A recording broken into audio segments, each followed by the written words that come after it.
So good to have everyone back this week. Although for you it's another week, for us it's the same week. We'll explain in a second. Well, hello! Welcome to Cinema Shock, the show that digs deep into the stories behind your favorite cult and genre movies. I'm one of your hosts, Gary Horn. I write the clunky intros. Hey, I'm Justin Bishop. I write the clunky rest of the episode. All right, real quick before we get into this week, we have to take a second to say thank you to our subscribers on Cinema Shock Plus. Our latest subscriber is VLantis01, who joined at the projectionist tier. So he has already heard this whole story. He's already heard everything about, or he, I don't know if it's a he, they. I don't know who I don't know what gender of VLantis is. That's not a name that I recognize. You're doing a lot of assumptions. I shouldn't do that. VLantis has already heard the entire story of the fog. Didn't have to wait week to week. Heard the whole thing, and actually heard the whole thing 2 days earlier than anyone on the free feed heard anything at all. So if you want to be like VLantis, go join Cinema Shock Plus at cinemashock.net/plus. It'll give you the rundown of all the other perks and things you get. You get merch discounts, you get extended bonus segments, you get all kinds of stuff. That's my Cinema Shock Plus plug for this week. Let's get into the episode. Previously, we tracked the origins of John Carpenter's follow-up to Halloween.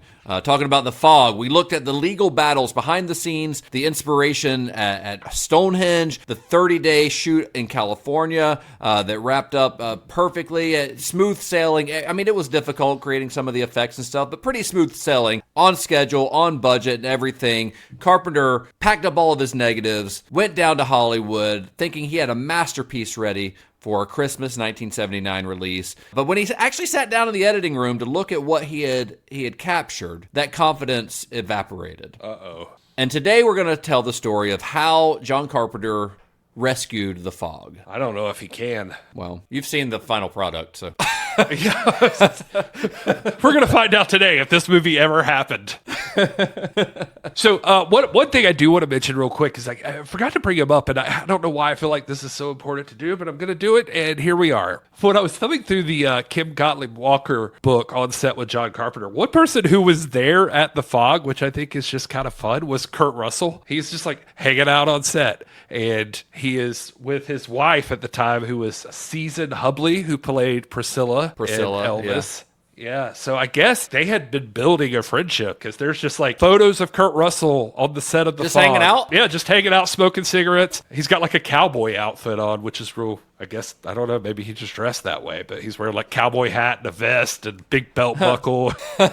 just hanging out. It's just in his cowboy era, I guess. But the reason I wanted to bring this up is because, you know, he and John are obviously going to work together later. He wasn't doing anything on this movie. Part of the reason he was there is probably, yes, to see John Carpenter, but also his brother-in-law at the time, Season's actual brother, was a guy named Larry Franco. And Larry Franco was the assistant director on Elvis. Now, he had been an assistant director on other stuff, like Second Unit, assistant director, all of that stuff. Like, he had done stuff like Black Sunday and that sort of thing. But he tells the story in that book about how like Kurt hit him up when he was doing Elvis, and he said, like, gave him a call. It's like, hey, I'm doing this really cool thing with a cool director. And he's like, well, what is it? And he's like, well, I'm doing Elvis. It's for this like TV movie we're doing. He said he was like, oh, I was kind of a prick, I guess. Or, you know, like I thought I was big shot, because I was like, Kurt, I don't do TV. I do movies. And somehow he convinced him to come in and see if he could get the job there on Elvis. And he did. And he and John Carpenter got along really, really well. And he ended up becoming, I think, second AD on this movie. Or no, he's first. He's first AD. Yeah. Yeah, on the fog. It's interesting to mention that, because it builds a relationship with John Carpenter, starting with Elvis, and then through this, that like right after this movie, he says John Carpenter approaches him about, would you be interested in starting to work with Deborah as a producer for my projects? And he's like, I'm 28, what do I know? But okay, sure. And he starts becoming a producer. So this leads to a relationship that's going to last for a while. Like, he ends up still being first AD on Escape from New York, The Thing, Christine, Starman, Big Trouble in Little China, Prince of Darkness, They Live, all of that stuff. But also he will become John Carpenter's producer starting in Escape from New York, but with The Thing, Christine, Starman, Big Trouble in, you know, all of these. So this is going to be a long-running relationship that these two guys have that I thought was worth mentioning here, because this is when this first forms. That's pretty neat. So that was sort of his introduction to being a producer as well. well, because he went on to produce some pretty big stuff. Like he did some Tim Burton stuff, Mars Attacks and Sleepy Hollow. He did Batman Begins. Returns. Like he's Batman Returns, Batman Begins. Well, he was a co-producer on Batman Returns also. Oh, okay, yeah, and he was also a producer on Batman Begins, so he did both, I guess. So yeah, so he's done. This sounds like this was like what got his foot in the door as a producer. Then he goes on and does all these like huge movies. Yeah, so pretty cool. Just a name I thought was interesting. He shows up in a lot of these photos, and so I was like, "Who is this guy?" And I started looking into him and looking at for his stories within the photo book. It's just kind of neat. Like he's a ever-present person in the John Carpenter mythos from here. That's very cool. So when John Carpenter sat down in the summer of 1979 to piece the film together, to piece The Fog together at Goldwyn Studios, he was working with his production designer and co-editor Tommy Lee Wallace, as well as assistant editor Charles Bornstein, who he'd worked on previous films before. And when he sat down to look at it, the reality hit them like a freight train. The initial assembly cut of The Fog was an absolute failure. Like John Carpenter flat out says in interviews, he's like, yeah, it sucked. Like, those are his words. He's like, it sucked. It was terrible. It lacked tension. The logic was confusing. The scares were empty. To make matters worse, horror cinema itself was in a state of flux at this time. In the commentary for The Fog, Carpenter specifically cites David Cronenberg's Scanners as the film that made him realize that his Val Lewton-inspired ghost story felt too tame for modern audiences, which is a little curious because Scanners didn't come out until 1981, which is over a year after The Fog's release. So whether he was reacting to early buzz, a rough cut, or most likely he just misremembering, the underlying point still stands. The genre was trending towards the visceral and graphic, and Carpenter felt like he was falling behind. Deborah Hill actually ended up saying this too in the commentary, specifically that Scanners had caused them to have to elevate how graphic this film was, or this doesn't make any sense. Makes something scary. Well, you say that, but I will say I did go back on research for Scanners, and Scanners was actually filmed through October 30th to December 23rd, 1979. And Cronenberg, we had quoted, he stated that Scanners had the longest post-production of any film that he's ever done, due to 9 months of editing and reshoots that they had to do. And the rumor was that what was happening here, Avco Embassy, they are the exact same studio paying for The Fog. They're the North American distributor for Scanners. So because it was an in-house project, Carpenter, I guess, could have been talking to Bob Raimi or whatever and seeing other early production stills, makeup tests, gory pitches. So it's possible he just didn't even like see it. He just knew of it from talking to Bob Raimi. Yeah. In whatever case, I'm seeing there may be a connection that it is possible that it is Scanners they're talking about. Yeah. Because I was like, maybe he means like an earlier Cronenberg movie, but there was like an overlap between these two movies. So maybe he just saw this shit and he says like, oh, great. Now my movie looks like a Disney movie. Yeah. So he's having to pep talk himself like, okay, well, you cry your popcorn or you get your ass moving again. Well, I guess if you want more information on Scanners, go listen to our Cronenberg series. Yeah, there you go. But I clearly forgot that part of it. I had to go back and listen to it again myself. But that's interesting, and I wonder if him and Cronenberg were friends because he ends up naming a character Dr. Cronenberg in Escape from New York. It's the guy who injects the stuff into Snake. His name is Dr. Cronenberg. He was friends with David Cronenberg. Have you not seen the clip that was like more recent where like the guy's interviewing fucking John Carpenter sitting at his desk? He's talking about other directors that he gets along with in Hollywood, and he tells his story about going to a party, and he's like, I was there. I don't get along with these people that great, but I saw David Cronenberg, and I know him, and we're friends, so I went over to talk with him, and he was like this totally different guy, just pretentious as fuck, and acted like he did not have time for me, and I was like, you know what? Fuck this. Fuck Eli Roth and his Hollywood hair. I can stay home and play video games. I don't give a shit about any of this. Man, on brand for John Carpenter, honestly. All right, well, so they watched the movie. It sucks. It's not good. Even though they put all this time into it, all this thought into it, it did not turn out well. But recognizing that John Carpenter's brand was too valuable to waste, Avco Embassy president Bob Raimi, he didn't panic. John Carpenter comes to him, or Carpenter and Hill, they had a lunch meeting with Raimi, and they told him that the film needed more work, and Raimi simply asked, how much is it going to cost? They gave him an amount. The studio ends up throwing an extra $200,000 or so at the project to fund an emergency rescue operation, which ballooned the budget from $900,000 to about $1.1 million. And it pushed the release date from Christmas 1979 to February 1st, 1980. So we've got roughly a month and a half or so extra time to finish the movie. So with that little time left before the final delivery, they've got like a month before they have to deliver a final cut. Carpenter and Deborah Hill initiated a frantic series of reshoots that ultimately made up for over 1/3 of the finished film. They realized that the first major flaw was that the central mythology was just too confusing. The audience needed the rules of the town's curse explicitly laid out from the start. They booked a single day on a soundstage at Raleigh Studios to shoot a brand new prologue for the movie. And they brought in an actor named John Houseman to play old Mr. Is it Machin? Is that how they say it? Machin in the movie? I can't remember. I'm trying to remember, yeah. Yeah, because the little boy, I think, is the only one who says it. Stevie's little boy. But Mr. Machin, that's what we'll call him. He's delivering a spooky ghost story to a group of children who are huddled around a beach campfire. Now, not to get too off base, but I looked up John Houseman because everyone was talking about him like he's like a huge deal. And turns out he is kind of a huge deal. This guy co-founded the Mercury Theater with Orson Welles. Wow. He helped Welles develop Citizen Kane. He was the founding director of the drama school at Juilliard. Like, this guy's a big deal. He was nominated for an Oscar for Best Picture because as a producer, he produced 1953's Julius Caesar. He won an Oscar for Best Supporting Actor for his role in The Paper Chase in 1973. So he's winning and being nominated for awards on both the production side and on the acting side. So this guy is not just some random character actor. This guy is an absolute legend in Hollywood, and they managed to get him for this one-day shoot. Yeah, I was gonna say, just to bring him in and be like, we got a lot of shit to go over, and you got to do it today. Yeah, knock this out. But I mean, I guess if you need somebody who's going to set the tone for the whole movie, you get someone as good as he is. Yeah. So they construct this beach set inside of a studio populated by children belonging to a friend of John Carpenter's, Nancy Jacoby. So all the kids are just a friend's kids, basically. And Houseman, who is a powerful presence on set, he intimidated the young crew, and he kept blowing his lines. Although they said that he kept cursing every time, he would blow a line and be like, "Oh fuck" or whatever. And it made the children laugh every time he did that. So that kind of set everyone at ease. But his booming theatrical performance, because he's got a lot of gravitas to the way that he delivers his lines. I think he really leans into telling this ghost story, and it really provides the narrative anchor that the film was missing. And this guy's name, by the way, yet another John Carpenter Easter egg. It's an homage to a writer named Arthur Machen, or Machen, however you say it. I don't know.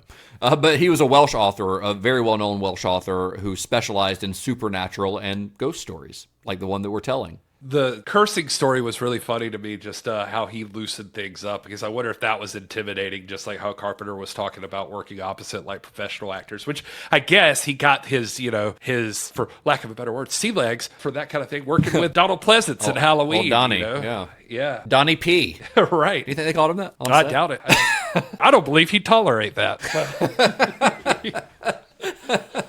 I did see a lot of places dissing this scene. Just, they don't like that opening and it feels disconnected from the movie or something. And I totally disagree with that. I absolutely disagree with that. I think it's perfect. Yeah. I can't imagine the movie without it. Yeah, I feel like it sets up the whole movie. Going along with how I'd previously said, Deborah Hill's using the Edgar Allan Poe quote at the beginning should give you some setup to this is what you're getting. I feel like him telling this ghost story is also the exact idea, is that he's this is what you're supposed to be getting out of this movie. I'm telling you a campfire story. Exactly. It's setting up the type of story that's being told. That's why I can't imagine the movie without it. Plus, he explains some pretty important stuff. I mean, granted, Father Malone sort of tells the same stuff later on in the movie, but the way that he tells it here establishes it as almost mythological, because it's like a story. So next, Carpenter realized that he needed to inject some immediate danger into the first act. He's like, this isn't scary enough yet. So in the original cut, the undead mariner's attack on the seagrass, that fishing trawler, it happened entirely off screen. We see the fog roll over the boat, and then the movie cuts away, and it's just implied. So to fix this, the crew, they built a boat interior on a soundstage. This time, they're not shooting out on the sea. They're shooting on a soundstage. They put the set on a mechanical gimbal so that it could physically rock, which actually made Carpenter just as nauseous as being on the open sea had. He started puking again. And they brought back Rob Bottin to create that worm-faced ghoul, the waterlogged ghoul that we mentioned earlier. And because they were out of money to hire professional stuntmen, Tommy Lee Wallace and the camera grips threw on black rags and dark makeup to play the ghosts, delivering a vicious, bloody hook and sword massacre. Like, we see them like stab George Buck Flowers in the neck with a hook, I think. This is all new stuff. Or the worst one to me was the guy that's like in the engine room, and he appears and like the ghoul like just stabs him in the eyeballs, just like over and over again, just like whack, whack, whack, whack. And I was like, good God, man, that's crazy. Damn, dude. You're going at it. And of course it was Tommy Lee Wallace, because that's what he does. He does everything. So you get Tommy Lee Wallace to edit, you get him to help you with some music, you get him to help out wherever you need him. He can help you with cameras. And I think in the commentary, John Carpenter was like in the scene where he's like, we got Tommy Lee Wallace to come back in and do this. And he's just like, you know what? I don't think we ever paid Tommy Lee Wallace. Yeah, because like he was already there. So they didn't have to pay an extra actor. And he's also probably not SAG. So they didn't have to worry about that. They're like, yeah, you just throw this on. Nobody will know it's you. I don't think he's credited in the final credits. I'm not 100% sure about that, but I don't think he is. But yeah, why not? I mean, he's there. Yeah. Use him. Use your friends for monetary gain. Right. During these same soundstage pickups, they added a sequence where Jamie Lee Curtis is stalked by a reanimated corpse in the autopsy room, which features John Strobel recycling his appearance from the opening store scene. He plays the dead body. I don't understand why the body gets up. This is not a zombie movie. That scene always felt weird to me, because it's like, why is the corpse reanimated? Yeah, it's weird. It doesn't make sense, and I don't care. I don't either. It's a great scene. Yeah. John Strobel, I was reading, he owned, I think the restaurant is closed now, but this was like his acting debut, and I don't know how much he ever did after it, but he owned the restaurant Angeli on Melrose Boulevard or something. It was like a really popular LA restaurant. Just throwing that in there. Fun fact for you. The rest of the post-production month was pure guerrilla filmmaking. To establish a supernatural atmosphere under the extended title credits, John Carpenter, which this is another sequence that I can't imagine the movie without, but John Carpenter took camera operator Ray Stella, that's the guy who had operated the Panaglide on Halloween. Ray Stella, that's Dean Cundy's right-hand man. So John takes Ray Stella and a skeleton second unit out to the San Fernando Valley and Marina del Rey at night, using nothing but car headlights, a single flashlight, and the neon glare of a local shop refrigerator. They shot the montage of that poltergeist activity that you see at the beginning of the film. Like when they film inside of that store, the convenience store, the only light they had was the light coming out of the refrigerator, which makes it really eerie. And because it's at night, the place is closed, and you've just got the one guy in there mopping or whatever. So it kind of makes sense that all the other lights would be off. Now, to add depth to these scenes, Carpenter would hold tree branches in front of the station wagon headlights while Stella rolled film. So they're doing this very like old school indie filmmaking style. Like this is like flying by the seat of their pants. That iconic shot of the brick walls where the clocks start shattering, that was filmed in Carpenter's apartment. Well, actually in the commentary, he says to Deborah Hill, these clocks were shot in the small apartment where you and I were living, but unless he was living with his ex-girlfriend while he was married to Adrienne Barbeau, I'm going to chalk that up to a slip of the tongue, or once again blame it on John Carpenter's terrible memory. It's one or the other. I will say, just as a note, in that commentary, Deborah Hill says it was her that went out with Ray Stella and filmed that second unit stuff. Yeah, but then John Carpenter says in interviews that it was him. It can't be. Maybe it can't be both. She definitely in the commentary says, like, I remember all these shots. I went out with Ray Stella. We had a flashlight and I got some branches and we did all of this. They both like to take a lot of credit depending on the interview. It happened several times during the course of researching these episodes, because it happened on Halloween some too, where like one says one thing, one says the other, and it's like these can't both be true. Like it was either you or it was her. Like, which was it? But we're just one of them went out with Ray Stella and did it. John Carpenter says it was him. Ray Stella says, I wasn't even there. Well, even the climax of the film was intensified at the 11th hour. In the original edit, Stevie Wayne's desperate battle on the lighthouse roof didn't exist at all. That scene is not in the film. Realizing that the finale lacked a punch, they built a lighthouse roof on a stage, again in Raleigh Studios, sending Adrienne Barbeau up a ladder to battle Tommy Lee Wallace, once again, with Carpenter himself operating the camera in this scene. Like, he's actually the camera operator. Then they later optically married some of the shots to real location footage of the swarming fog, so they're kind of doing some stuff to superimpose it. And this sequence is yet another Hitchcock homage. Carpenter specifically referred to this as his North by Northwest Mount Rushmore sequence.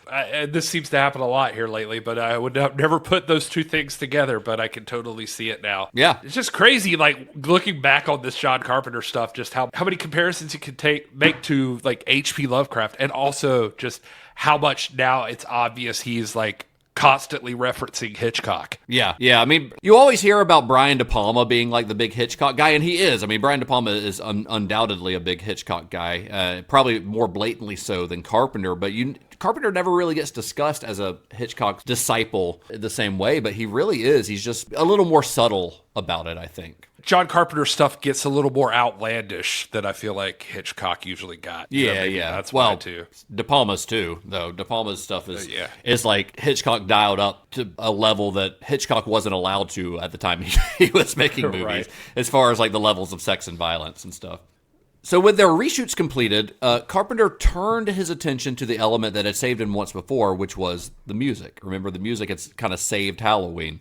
Now, he wasn't very happy with his first pass on the score. He felt it was too heavy-handed, too obvious, so he scrapped it entirely and went back to Sound Art Studios in Los Angeles to start from scratch. He once again was working with Dan Wyman on the synthesizers. Dan Wyman, he has synthesizer supervisor or something is his credit in the opening credits of this, some strange credit that you don't normally see. We talked about this earlier, just having to go back and like rewrite a score too. And, not only are you, so quickly making these movies, he's also making the soundtrack, the scores for these movies.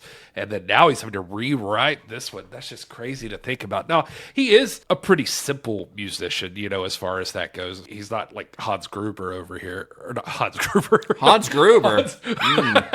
I think I was looking for Zimmerman. Zimmer. Why? What is wrong with me right now? You just want to say like John Williams or something? Let's just say John Williams. Yeah. He's not like John Williams or anything. I'm not cutting any of that other stuff out, by the way. Okay, fair enough. As you shouldn't. Because actually the comment I was going to make, the joke I was about to go with, I was like, that takes a brutal level of artistic self-awareness you rarely see in Hollywood and definitely never see in podcasting.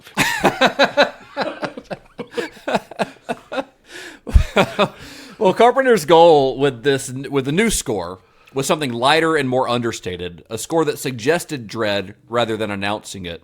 He built specific themes for different moments. Stevie Wayne's theme, for instance, was just 3 delicate layers. There's a high flute melody, a mid-range counterpoint, and then a low bass line underneath. For the big 10-minute climax, he held the whole sequence together with a bell and heartbeat rhythm driven by rising and falling synthesizer tones.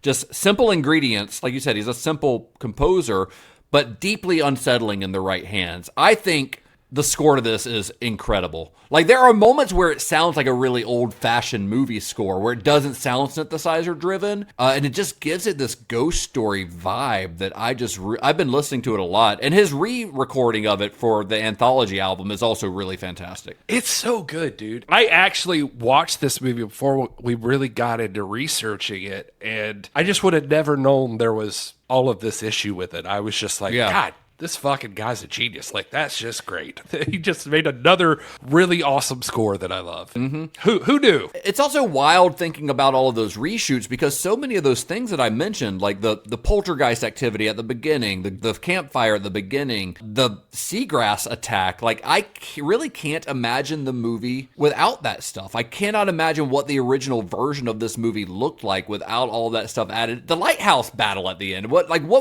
did the movie look like at all the first time? I wonder the same thing. I can't even imagine. I would have never known this movie had these reshoots or that the soundtrack was re-recorded. I can imagine how frustrating it must have been for him, because you think about, like, when you got to go in and figure out, like, why your movie's not working and what you've got to film to make it right, and then to come to the music and be like, well, shit, everything I wrote musically was for something that 35% of it's gone now, so it doesn't even matter. It's crazy to think about, but I think maybe it's his level of professionalism, at least, with, like, or his craftsmanship, that it's seamless, in my opinion, pretty much. I mean, there are obvious things because, like, you know, it does feel like the opening storytelling scene on the beach with the guy and the kids is like a separate thing, but it feels like it's supposed to be a separate thing. It doesn't. Right, I agree. Well, speaking of, go back to the music, you remember how on Halloween they couldn't really afford to license songs. I mean, they got Don't Fear the Reaper, and that was really all they could afford, so they created their own stuff. Same thing kind of happened here. They couldn't really afford the licensing for mainstream rock songs,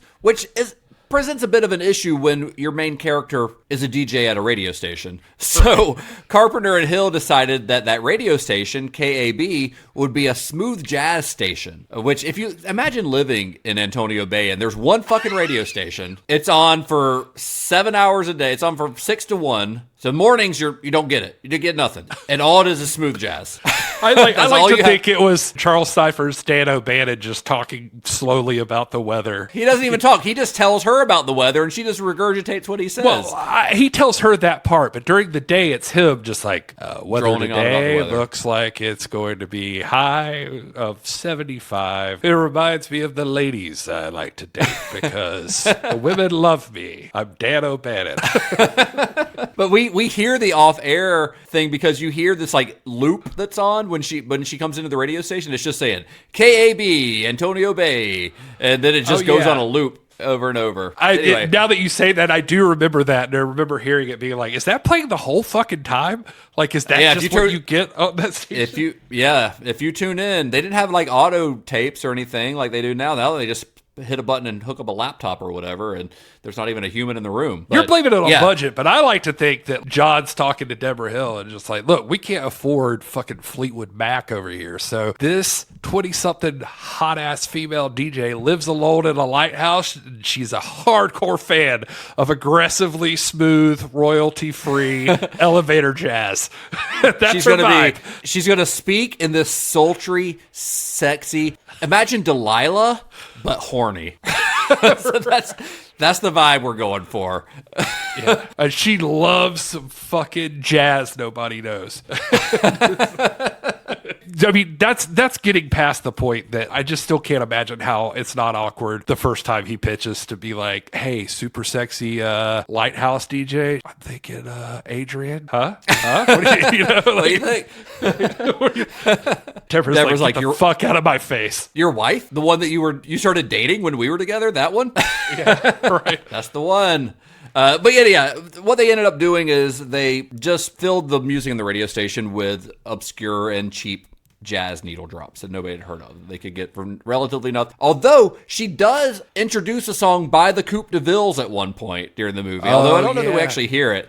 So maybe the Coupe de Villes reinvented themselves as a smooth jazz outfit. For the record, with the Adrienne Barbeau stuff, she says they started out trying to be very professional on set. Like, she definitely does. Yeah. In her autobiography. Yeah, well, she says they like even got like separate hotel rooms. They were trying to keep it like strictly business. Yeah. But she said, I think like a few days in, like John Carpenter's like, well, this is not fucking fun at all. Why are we doing this? Like she walks by and he just smacks her on the ass.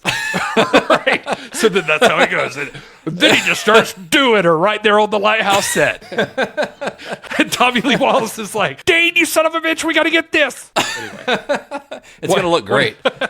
What did this podcast just turn into? I don't know. It's been a long episode. We were talking about the music, but I honestly think that this is as many jokes as you can make about it. I do think the jazz thing kind of works. It ends up being a really good creative decision, even though it was really a budget workaround. I think that lonely late night jazz atmosphere that it creates makes this sudden intrusion, like when she gets attacked at the end, that score, that big long 10-minute chunk of score from Carpenter comes in and kind of interrupts this like late night jazz vibe that you've had going, and it makes it even more jarring. I agree with that. There is something to be said for, like, if it had been, I don't know, fast pace or cool rock the whole time, I think that would interfere with the vibe of the rest of the movie. Like in the parts that are supposed to be looming and eerie and that kind of thing. Well, once the emergency salvage operation wrapped, Carpenter and Hill turned the film over to Avco Embassy Pictures. And what followed was a lesson in how runaway momentum and aggressive studio backing can turn a near disaster into a commercial triumph.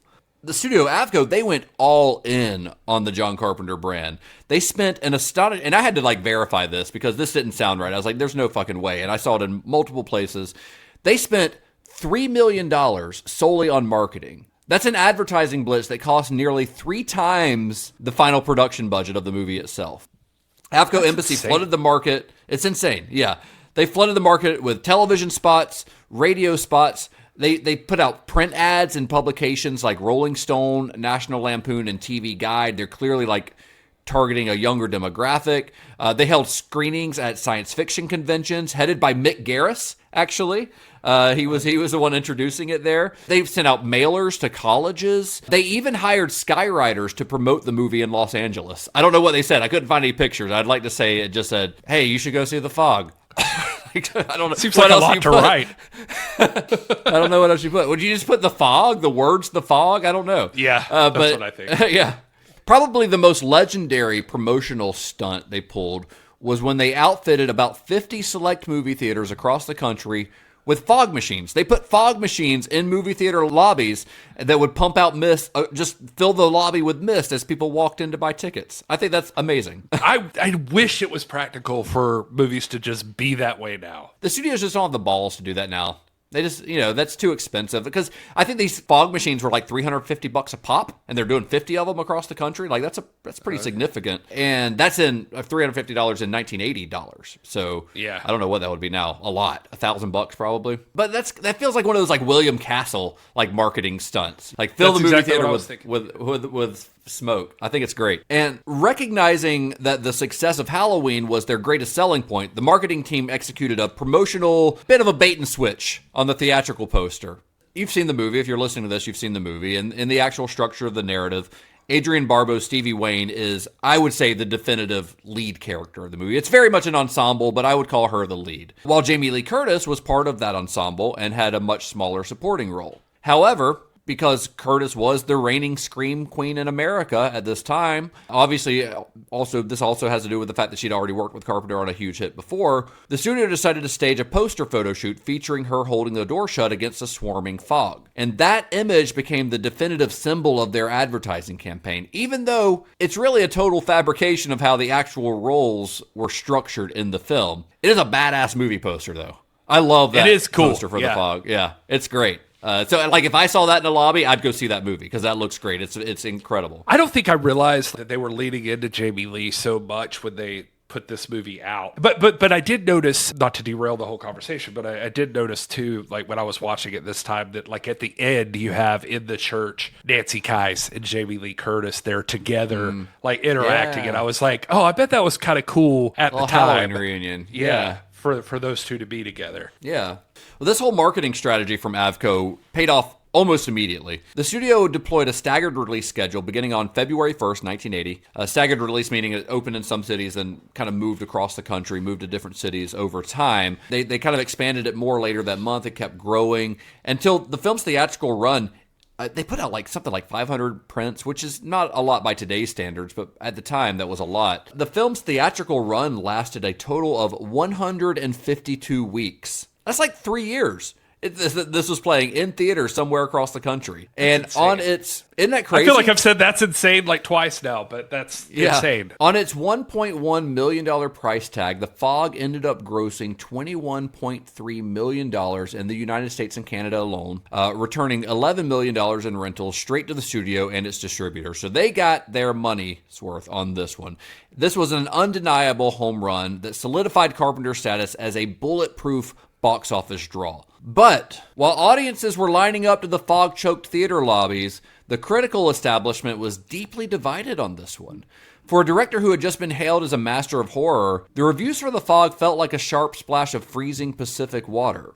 And the primary weapon used against the film was Carpenter's own previous masterpiece. Vincent Canby of the New York Times led the charge, writing that while Halloween was a model of straightforward terror and controlled suspense, The Fog was constructed of random diversions and suffered from too many competing storylines and frantic cross-cutting. Across the board, critics praised the style, thank you, Dean Cundy, but attacked the script. Ernest Leo Grande of the New York Daily News handed out a measly 2 out of 4 stars, writing that Carpenter was clearly entranced by ghost stories, but was entirely too willing to sacrifice coherent story for pure atmospheric effect.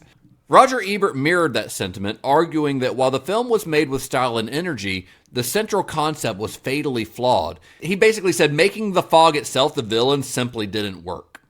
Ironically, the most glowing review came from Kevin Thomas of the Los Angeles Times. In a fascinating twist, Thomas actually preferred the atmospheric ghost story over Halloween, calling The Fog an elegant and scary thriller that was far more impressive and satisfying than Carpenter's previous hit, which was definitely not the consensus. Now, Gary, I think that, tell me if you agree with this. If these critics had not been holding The Fog up against Halloween, I think that the consensus would have been much different. I think the reason that it got these reviews was because they could not help themselves but to compare it to Halloween. I think when we were talking about back in the Edgar Allan Poe quote, I mentioned I see the point of that quote, and even with the John Houseman intro, should be setting you up that you're getting a ghost story. And this is right. This is not that. But, I think when I was talking about the Edgar Allan Poe thing, I was saying I don't know how that weighs against John Carpenter or Halloween, in people's heads. Yeah, I mean, Halloween was such a phenomenon that it was kind of hard to get away from that comparison, but it sort of meant that the film never got evaluated on its own terms. Those critics, I feel like because they knew this was the new one from John Carpenter, they wanted a single protagonist, a single threat, a single location. And when The Fog didn't give them that, they accused it of being scattershot and unfocused. But The Fog was never trying to be Halloween. That's the thing. Carpenter specifically wanted to make something very different from Halloween. The way that the movie jumps around between Stevie in the lighthouse, Elizabeth and Nick out on the road, Father Malone in the church, Kathy in the town hall, that's not a flaw in the storytelling. That was kind of the point. This isn't a movie about 3 babysitters being stalked by the boogeyman. It's about an entire town being haunted by its past. And The Fog doesn't discriminate. It's coming for everyone in its path.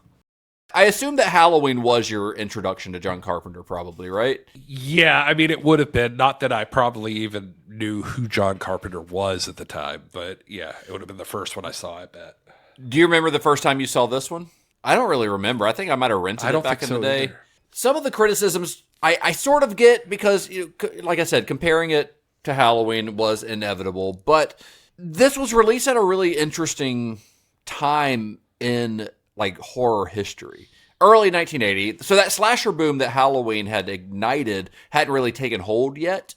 I mean, there'd been a couple of cheap ripoffs, like I think Tourist Trap was released in 1979, but nothing that had really blown up quite yet. That really happened a few months later. Friday the 13th was released 3 months after The Fog, and I feel like that's when that boom of slasher Halloween imitations really kind of took off, was with the success of Friday the 13th, because people saw Halloween did it, then Friday the 13th did it, they both made a ton of money, we're going to do this. But that hadn't happened yet when this came out. that was always the way I looked at that, because you when you talk about, not that we're talking about that now, sorry, but the first slasher, it's okay, yeah, Black Christmas did it first, and because Black Christmas worked, probably that helped push along Halloween, and Halloween is the start of the slasher craze. But it's I guess it is, but it's because it inspired a movie like Friday the 13th to really try to rip that off, or that right.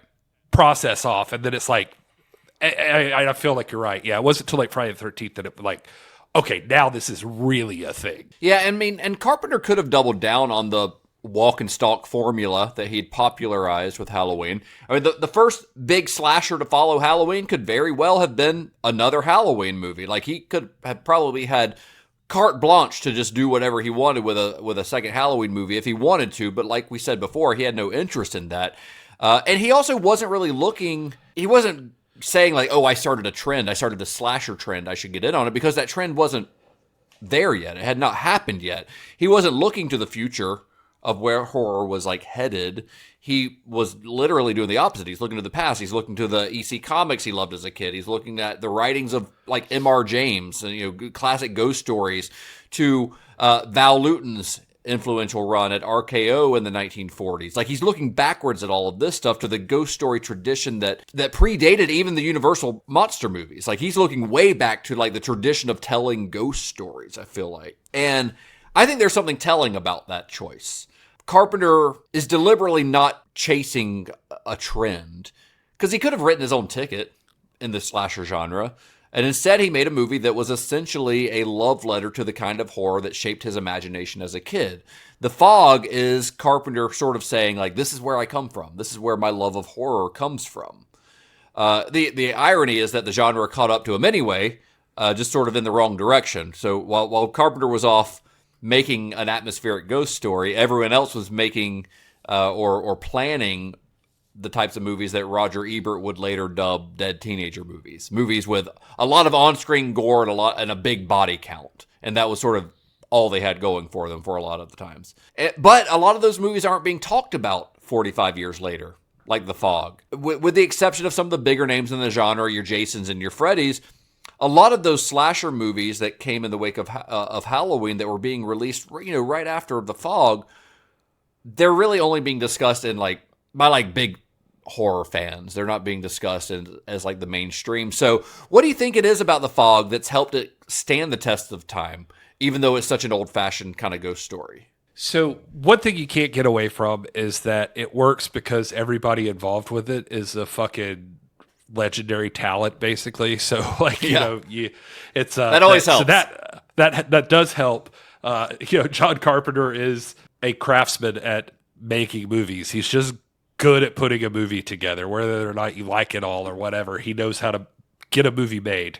And Dean Cundey is that son of a bitch. And, it's just, I just feel like them together, it's just automatically it's going to work fine. I guess where I would land is that The Fog was probably not what people were looking for at the time, but it was exactly what John Carpenter was trying to make, I think. What am I trying to say here? Let's see. I think what I'm saying is John Carpenter wanted to tell a ghost story. He liked ghost stories. He wasn't chasing, like you said, a trend. He wasn't trying to make slasher movies.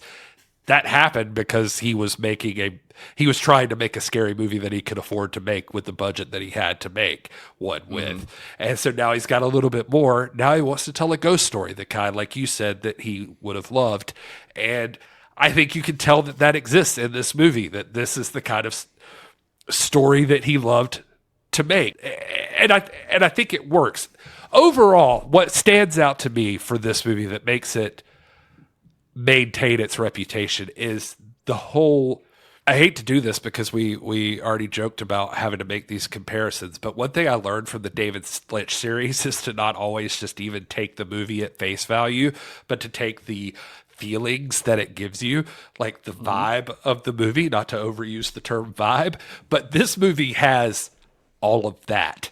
This movie has atmosphere. This movie feels good. Like it just feels like a cozy horror movie to watch. Yeah. And I think that's what makes it brilliant. I think you hit the nail on the head. I think that's exactly what it is. At least that's what it is to me. The atmosphere of this movie. There's something about The Fog that just, I think cozy is a good way to describe it. Like there's something about it that feels like a ghost story that you would hear around a campfire.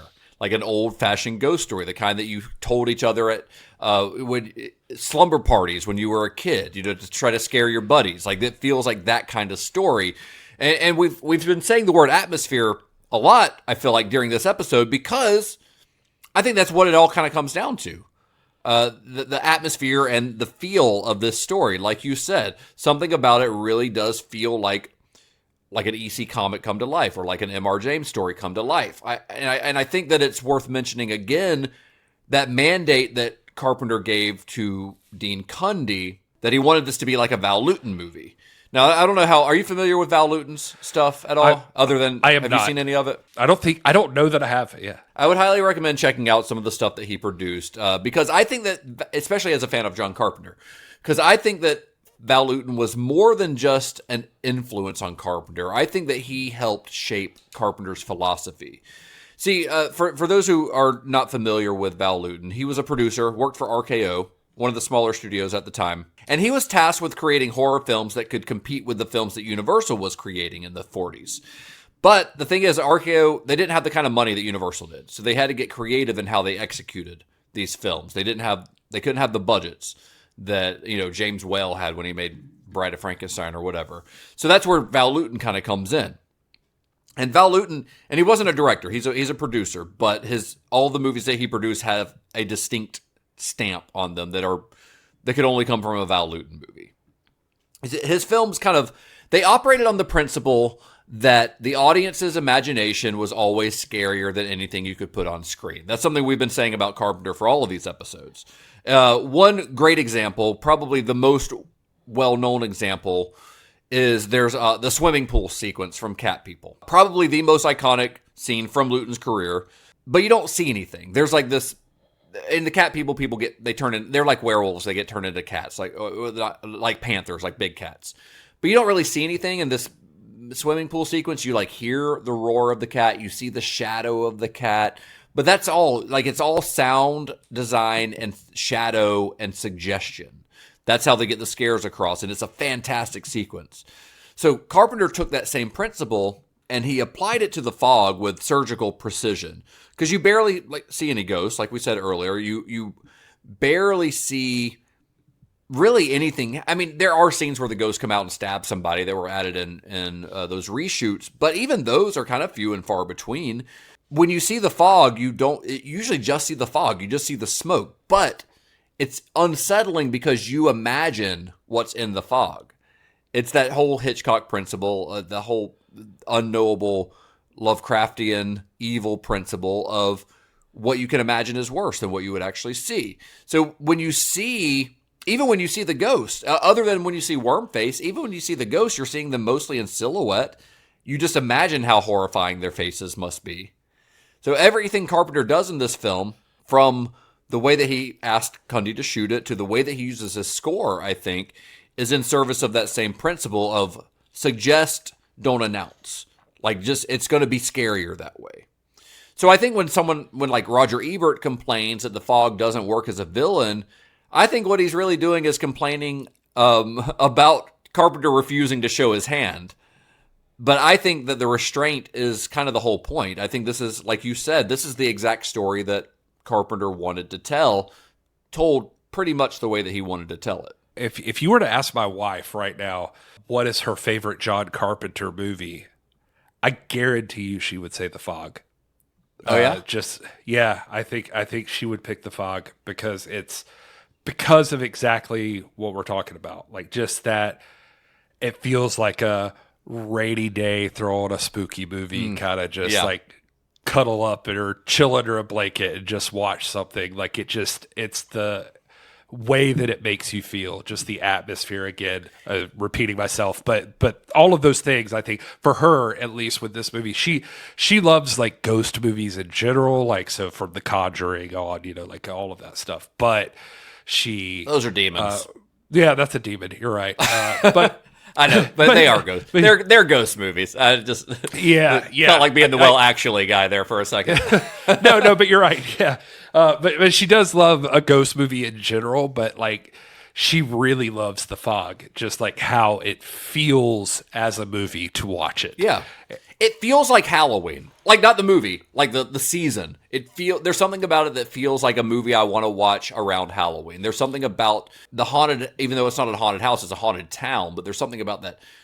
You go to a haunted house, there's dry ice everywhere, there's fog everywhere, there's people in kind of like suggestive costumes that aren't necessarily gory. There's something about it that just feels like the Halloween season to me, even though the movie itself is set in like the spring, April 21st. It's interesting you say too, like it feels like Halloween, because one of the things I saw getting pushed online is The Fog as a Thanksgiving horror movie. Like, is a really great one for that, just because of like the sanitized founding myth, the stolen land or blood money, and the return of the repressed kind of people, and like that sort of thing. That like it would be a fun vibe movie for that holiday. But yeah, overall the point remains that it just feels like a good movie. So like for her, like she could get behind a slasher, and that's easy to just digest. But like overall, again, vibes, like she's gonna pick something like The Fog over anything else. She doesn't care about grotesque makeup or stabbies. Like it's more just about like, I just need like something spooky and chill, Yeah. Well, in the decade since its release in 1980, history has treated The Fog with the kind of reverence John Carpenter and Deborah Hill had hoped for. The movie has built an enduring cult following that looks past the bad press of the time, and even John Carpenter himself, who routinely in the past stated that The Fog was far from his favorite project, mostly due to the trauma of all of those reshoots and everything. He just doesn't came like around barfing. Yeah, well, that happened even before the reshoots. But then it happened again on the reshoots. Yeah, he's got bad memories from it. But he's eventually came around to openly dubbing it a minor horror classic, is what he called it. Then you've got modern aggregators. If you look at the consensus, fully redeemed the picture. Rotten Tomatoes, you get that like critical consensus on there. It describes it as a beautifully well-crafted return to slow-building atmospheric chills, which I mean, that's kind of what we were just saying. Time Out polled over 100 top horror directors. Horror directors, authors, critics, like just a big poll of horror personalities, and had them rank the greatest genre films ever made, and The Fog made the list, the top 100. It came in at number 80. Well, it came in at 77. I think it's at 80 now because they've revised that list every couple years. The film also left its mark beyond the screen. In January 1980, Bantam Books released the official movie novelization. It was written by a guy named Dennis Etchison. Now, for hardcore lore fans, this book, which you can still find, it's been reprinted unlike Halloween. It's an essential text because it explicitly cleans up some of that loose logic that we were talking about earlier. It confirms that the 6 people targeted by the ghost weren't just random victims, but were the literal direct blood descendants of the original 6 conspirators, which we said was kind of very, very vague in the movie. And speaking of Dennis Etchison, by the way, the name looked familiar when I looked up the book, and I was like, why do I know that name? So, first of all, after this movie came out, Carpenter briefly considered making a television movie sequel to The Fog, and it was slated to be written by Etchison. But the project fell apart because Carpenter, he just ended up pulling out. I don't know why. I guess he lost interest in it. But he and Etchison later wrote a script for Halloween 4, one that didn't end up getting used. And if you want to read about that, it's in Taking Shape 2. But you can read about what they had planned for it. So I guess that's a story for another day. But Dennis Etchison is sort of in the realm of John Carpenter here. Let's just say you thought Jason was going to do it first. No, like John Carpenter was hitting everything first. Like he's a pioneer.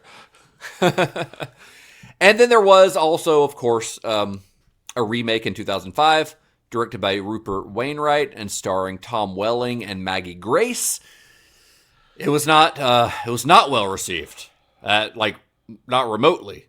Maybe we should just leave it at that, although I believe you watched the remake as research for this episode, so maybe you have more to add to the conversation. I sure as hell did watch it, so yeah, I don't want to leave it there. I didn't watch this for nothing. I'm going to tell you all about it. So no, I'm Please, just kidding. Tell me.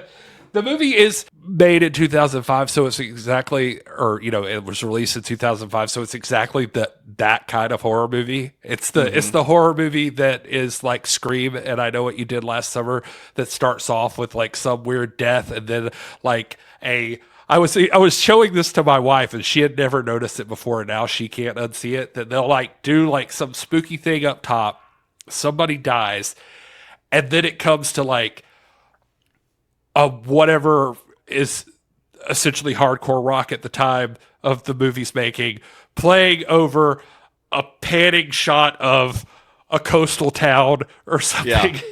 A high school. It's just like the shot just going over, just like, and then maybe there's like a fucking DJ or a blogger or something talking and like giving like narration about where you're at.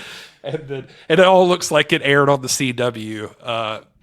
So it's definitely that kind of movie. They completely miss everything that was special about the original, basically. It's, they use too much CGI. Obviously, the casting can't compete. It's there's just no way. And I think the ultimate sin of it is that they try to explain too much in it. Like, whereas we're complaining, or we're talking about that the original Fog doesn't explain a lot, they lean into that the Fog is seeking out the descendants, but like Maggie Grace is in the role of Jamie Lee Curtis's character, but is literally Elizabeth Dane. Like, is Elizabeth Dane like the reincarnated version of Elizabeth Dane? Oh, Jesus Christ. Okay.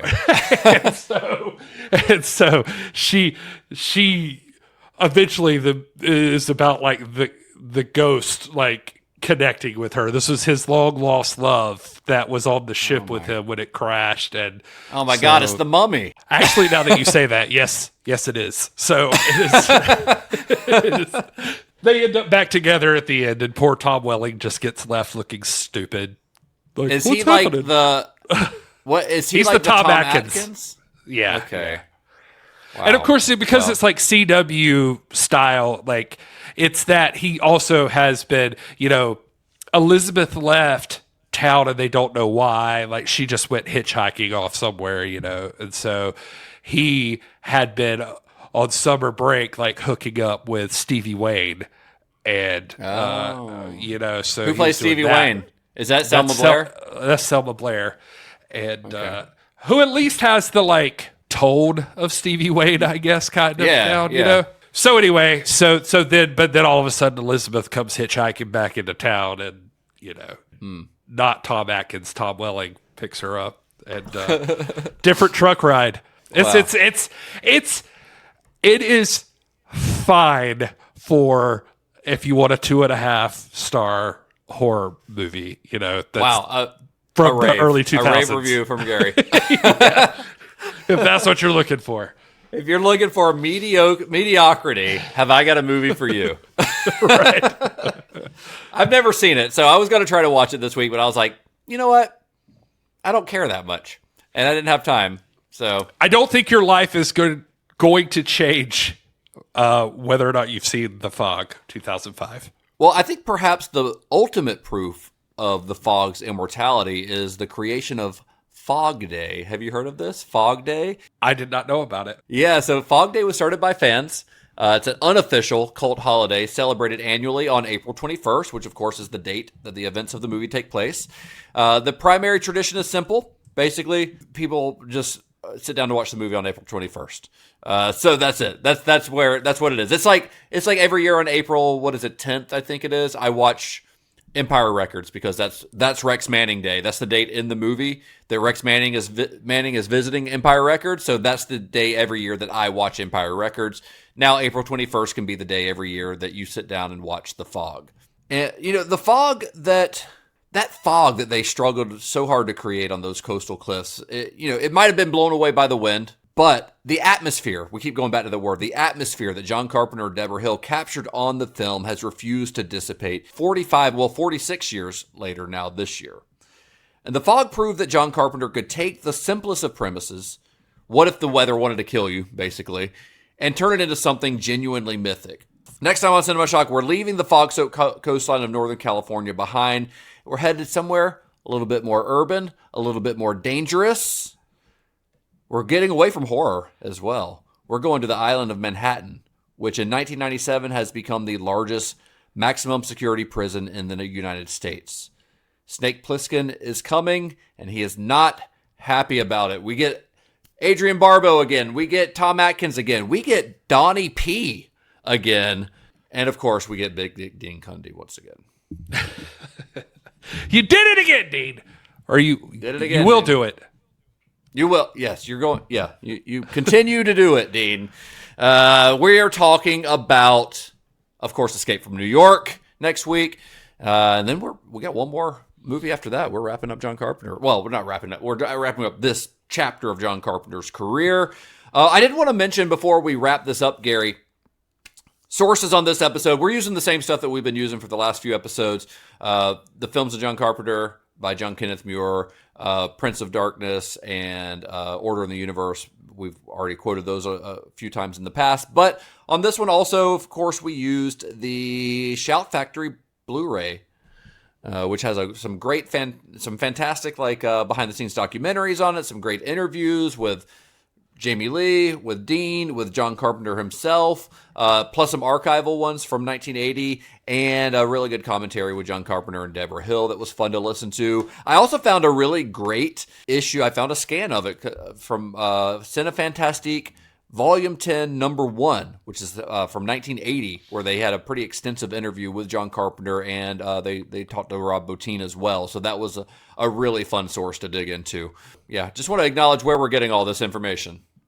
For what it's worth, that Amazon has that, I think it's exclusive to Amazon, but there is a Steelbook 4K of The Fog that is the Shout Factory version of it, and it also comes with the Blu-ray, but it's cool. It's nice. Well, that's all we got for this one, Gary. We're moving on.